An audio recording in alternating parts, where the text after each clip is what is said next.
Here's the stupidity of this individual. You can think it's a game. It's a game with me that you will never win. Ms. Vang-Fuchanan understands that that story is not feasible. That when you inspect the claim that was made at her... I don't understand your stupidity. Don't get to just have your way because you want to have your way. I do not like sending people to jail. This defendant might actually be one of the most arrogant people I've ever seen in a courtroom. She literally called into a podcast from jail just to laugh about her charges. And now, surprise, she's back in court again. This time for violating bond, lying about THC cookies, and drinking almost immediately after being released. The judge is clearly done babysitting her. You can tell he's reached the point where he's basically saying, if you want to play games, I'll be the one who finishes them. What makes this so painful to watch is the way she smirks through the entire hearing. She still thinks she's untouchable, and that confidence lasts right up until reality shows up. So let me ask you, do you think she's actually sorry, or just sorry she got caught? Let's dive in. Your Honor, I appreciate the court's accommodation. I had an opportunity to speak with Ms. Vang-Fuchanan. I discussed bond violations that have come to the court's attention since Ms. Vang-Fuchanan's last appearance before the court. Ms. Vang-Fuchanan... Well, that, as well as the continued lying. Of course, Your Honor. And Ms. Vang-Fuchanan is going to apologize to the court, going to admit that what the court has been made aware of, her participation on a video podcast. Okay, let's just get it all right, Mr. Warren. Here's the stupidity of this individual. I lock her in jail because she was lying and violating her conditions. One of her first calls from the jail is to a podcast. Am I right? That's correct, Your Honor. But then gets here and runs a ruse that she's really making the calls regarding her to choke. So not only does that then go on social media, there's then another one on social media of shortly after when she was arraigned, where she was violating her bond condition at that time. I've yet to figure out why she doesn't have a medical marijuana card if that's what she wants to do. But she doesn't, and then just continues to use. Lied to community corrections, then lied to me. So she gets put in, then makes within that week at least 41 calls that we could see, but there were actually additional ones. Then can't wait a day after being released and violates my order again. And Your Honor, that is my understanding of where we are today in its entirety. And Ms. Vang-Fuchanan admits to all of those things. She did go into custody. She placed upwards of 120 to 130 phone calls, one of which was to a podcast. And I think that demonstrates to the court that her statements that she learned her lesson in custody, it may hinder that because Ms. Vang-Fuchanan was laughing, joking on a podcast. Oh, yeah, she was. She thought it was all a game. Of course.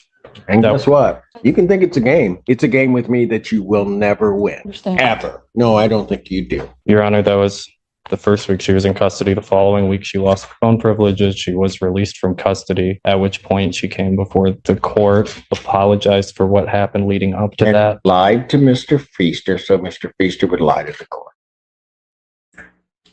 Your Honor, I think Ms. Vang-Fuchanan understands that pretrial release is a matter of grace, and that for her to remain on pretrial release, she has to demonstrate to the court that she is going to comply with her bond conditions. She has had a turbulent journey on her bond so far. She's had several violations. There are renewed violations. She admits to all of those. She would ask the court to... Including that the THC cookies, the time-released THC cookies was a lie? Ms. Vang-Fuchanan understands that that story is not feasible. That when you inspect the claim that was made at her first probable cause conference, that it doesn't make any sense. And she'll admit that today to the court, that a number of things she said leading up to this have not made sense and have turned out to be false. And when a person, anyone puts himself in that position, you have to tell lies and lies and lies to kind of undo what you've done so far. I think Ms. Vang-Fuchanan wants to ask the court for a clean start, to come clean as to... I thought we did that the last time. This is almost the same spiel I was getting last time, right before she got out and on film drank. Right. God only knows why you'd be mixing anything with Red Bull, but what the heck.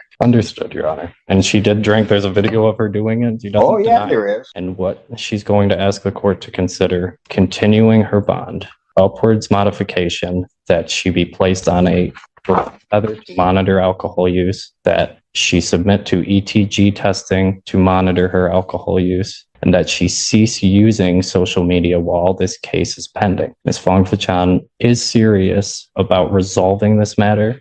She's serious about taking care of her two children. Daughters Maddie and Ayana have upcoming birthdays on the 28th of March and on the 2nd of April.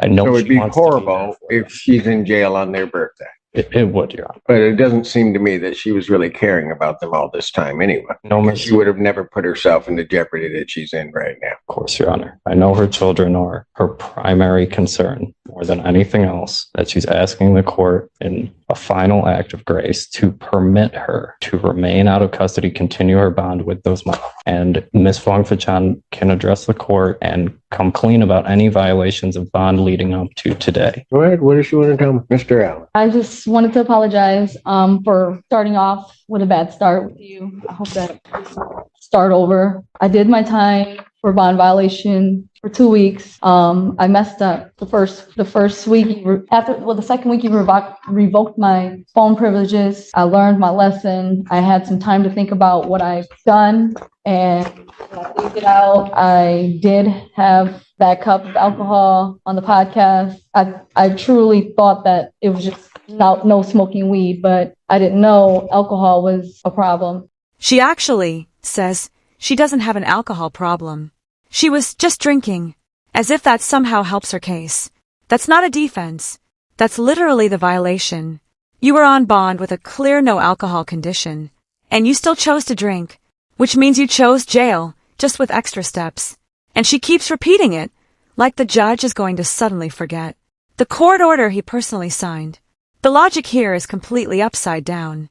She doesn't even realize she's openly admitting that she ignored the rules on purpose. And Judge Simpson is just sitting there listening, like he's heard this exact excuse 1,000 times before. There's no accountability here. Just denial, wrapped in confidence. But now I know. I do not have an alcohol problem. I was just drinking. How am I supposed to know that? You don't.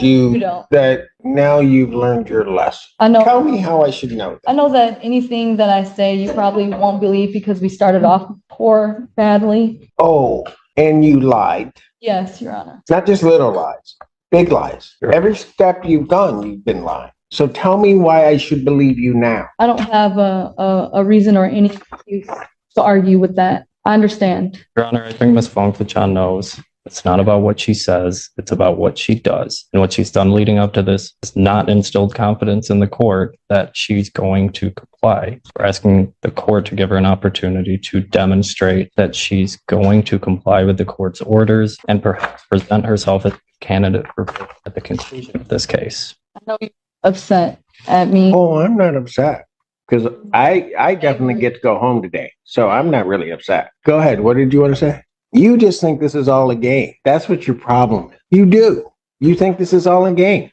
I can say definitely I didn't take it seriously the first week. The second week after I stayed in, I had a lot of time to think. About what? About, my actions before, during, and now after the fact, even having a drink. And I guess if you want to put me back in jail, I deserve it. Yeah, you do. You have a CPL? Yes. How bad do you want to make this guy? Because if you want to take this thing and make it the worst experience you ever had in your life, I'll be more than happy to indulge you. I don't. So whose rules are we going to play by? Yours, Your Honor. Absolutely. Problem is, I don't know that you know how to do the right thing. I think somebody that lies as much as you do about everything, it seems, and just kind of does what you want to do. You've probably been doing this your whole life, and that's why you can't change. May I have the opportunity to say a couple of things? Oh, absolutely. I'm sorry, Ms. Hughes. I appreciate it, Your Honor. Your Honor said something very interesting. You've probably always been this way, so that's why it's so hard to change. This behavior is exactly what this case is about. She's charged with RNO. She's charged with malicious destruction of a building. She went to her ex-boyfriend's business and kicked his front door of his business. The police arrived and she immediately started lying to the police. that she had just got there, that she hadn't picked in the front door, that she didn't know what was going on. The police wanted to conduct their investigation, so they asked her to just wait in her car. That's all they asked her to do. And can you just wait in your car? And she took this as an opportunity to defy them rather than just listen to them. She told them, I'm not doing nothing. I don't need to go to my car. They asked her again, please go to your car. She decided to cut off Officer Cunningham, not allowing him to speak. He said, well, you can either wait in your car or you can wait in my car. She said, take me to jail, fuck it. Yes, go ahead, take me to jail. So I instructed her to put her hands behind her back, is what Officer Cunningham's report says. She then began to verbally and physically defy Officer Cunningham to the point that Officer Baldwin, another Ann Arbor officer, had to get involved. When Officer Baldwin approached, the defendant turned to Officer Baldwin and pulled her left hand away and said, don't make me swing on you, to a police officer. Then the prosecutor casually drops a bomb. She told a cop not to make her swing on him. And just like that, the Innocent Mom Act evaporates. You don't threaten police officers and then walk into court asking for sympathy, like nothing happened. This is the moment her real personality shows. The tears, the excuses, none of it holds up anymore. I honestly love when prosecutors read things out loud, because once it's on the record, there's no spinning it. One sentence completely nuked whatever credibility she thought she still had. At that point, jail isn't a surprise anymore. It's just a consequence. So yes, this is what she does. She lies and she wants to play by her own rules. So by continuously violating Your Honor's orders, this is just a game at this point. Your Honor, I'm asking that you remand her. I'm asking that her bond be revoked and that no bond be set at this time. Thank you, Your Honor. Ms. Vang-Fuchanan, as the court knows, is a mother. She was previously employed at the University of Michigan, stocking shelves. She lost that job when she was remanded to custody, and I know that she is seeking reemployment. Ms. Vang-Fuchanan fully understands that the consequences of her actions. Does she, though? Does she? I mean, I don't know anything about what was necessarily alleged in the case other than the charge, right? And then to hear that recitation of what this case is about and then look at this defendant's behavior, does she really? And I don't know why these kids keep coming up as some shield, because it appears to me everything she's doing has nothing to do with them. She's just running her world. Go ahead. I'm sorry, I interrupted. Your Honor, Ms. Vang-Fuchanan has faithfully attended all of her court hearings. I believe that with added conditions of alcohol monitoring, that the court's concerns about her drink press. I know it's difficult to address the court's concerns about Ms. Vang-Fuchanan's dishonesty. I believe she's come before you today and been honest about her past conduct and the conduct even after she was released from custody before court today. I'm asking the court to consider continuing her bond with those added conditions. Ms. Vang-Fuchanan will test today and tells me she will test clean. Anything else? Nothing further, Your Honor. Vang-Fuchanan, anything else? I just wanted to say sorry. I've made some mistakes that day when that happened. I didn't necessarily just kick in the door. It was more to it inside. And it just escalated. I was upset. I didn't mean to harm or disrespect Officer Cunningham. I didn't mean it for it to escalate that way. And I hope that I can apologize and make it right. I'm trying to. Since this has happened, my life is in shambles. I'm trying to figure it out. Being in jail I get to sit and think about my actions and, actually learn from them. But being in there, I can't get things done. I have to figure out getting another job, paying bills. Not that you care, but I'm trying. I'm trying to make it every court date. I quit smoking weed. If I can be placed on an alcohol tether or have to drop for urine, I ask, can you still give me another chance? And you said something very interesting. You said, I don't care. Not that I care. Just now? Yeah, that's a funny thing. Because actually about everybody that comes before this court, I care. I do. Maybe sometimes to my detriment. I do. I don't understand your stupidity. I just don't get it. And you're asking me to give you another chance. You got the first chance when you were first out. Put you in. I bring you back. And you put me in a position where I can't give you another chance. So then you're in there another week. Tell me that day, you and Mr. Feaster, you had learned everything and you were going to be able to conduct yourself by the court rules and everything else. You don't, at 24 hours, you don't make it 24 hours. And you all think you just think that all of this is a joke. Don't get to just have your way because you want to have your way. Always. There's a bigger bully. But if you think I am going to tolerate this, wrong judge. I know. I do not like sending people to jail, but I'm going to do my job. And if you can't cooperate, if you can't just do the simple things that are asked, none of this stuff is hard. None of it. But if you've got to pretend to all these folks that this doesn't bother you and you're just too cool for any of this, you're just going to make it, well, okay, so be it. You can sit up there and be everybody's hero. So, Mr. Warren Green, here's what I'm going to do. I'm going to adjourn her preliminary examination. I'm adjourning her preliminary examination April 23rd, 2024 at 9. That is before me. I will give you the opportunity to certainly motion before this court this defendant's release. But for today, she's going. Defendant's bond is hereby revoked pending a motion hearing. If defendant is released from jail, she will go on an alcohol scram test. Thank you, Your Honor. Watching her realize she wasn't going home was the most real moment of the entire hearing. She pushed every boundary she was given. Warnings, chances, even options involving her kids. And she ignored all of it. Eventually, she ran into someone who wouldn't bend. This is what happens when you treat bond like a vacation, instead of a second chance.